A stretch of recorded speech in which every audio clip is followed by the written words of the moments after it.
The final section of Romans, chapters 12 to 16, often gets fairly short shrift from lecturers and commentators alike, partly because we're so exhausted by working through those first great 11 chapters, and then it seems comparatively straightforward, almost a downhill slope from here.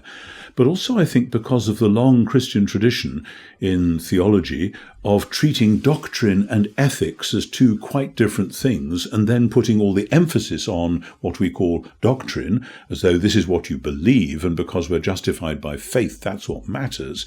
And then ethics are kind of, well, here's some rules for how to behave, because you need to know how to navigate through this world, and so on.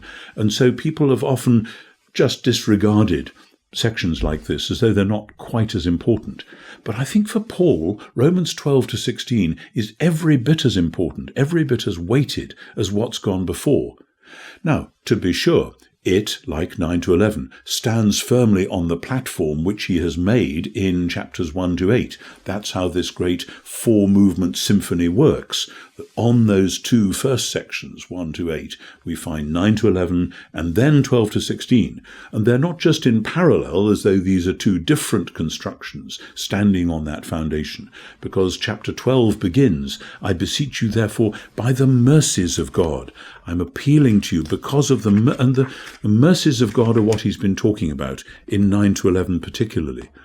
And the appeal then in chapters 12 to 16 is not simply for some rules for how to behave.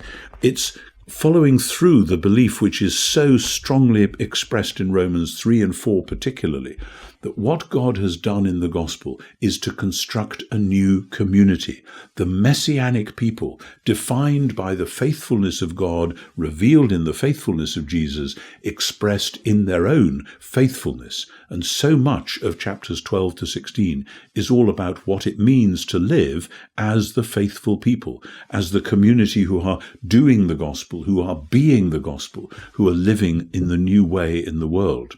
When we read chapters 12 to 16 and place them not in our world, but in the world of Paul's day, the world of the Greek philosophers, the world of the Roman Empire, the world of armies and military expeditions coming through the Middle East this way and that, the world of empires carving up the world in their way, we say, actually, this must have been an extraordinary vision. Nobody was living like this.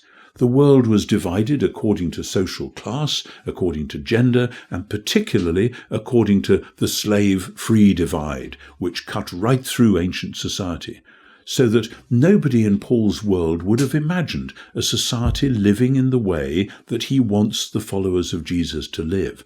This is revolutionary stuff, because it is about the eschatological community. This is the community of the new age who are to live as such. And Romans 12 to 16, therefore, is all about living in God's new age. There is, Paul is saying, a radically new and different way to be human. And because of the mercies of God, you have to figure out where you are within this plan, within this sketch. Paul is saying you have to learn to think as people who live within the new age, even though that new age is chafing against and rubbing against the old age, so that the two are often in conflict and it's a difficult and tense and dangerous place to live. But you have to have your minds awakened to the fact that you live in the new world. And when we jump from there to the end of chapter 13, we see that he's saying the same thing only more fully.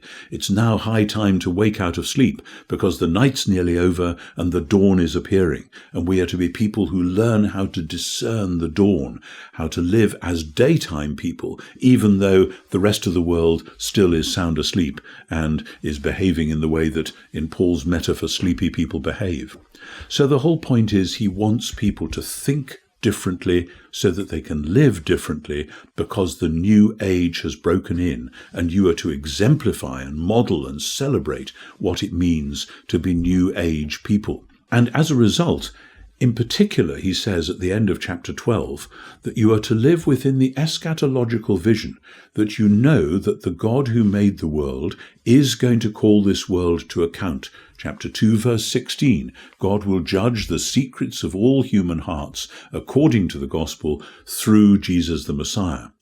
Well, he says, in that case, one of the key things you need to learn is that God is the one who is judging the world. Therefore, you are to live in this penultimate way, as he says in 1 Corinthians 4. Don't try and judge anything and everyone before the time. There will come a time when God will call in all accounts.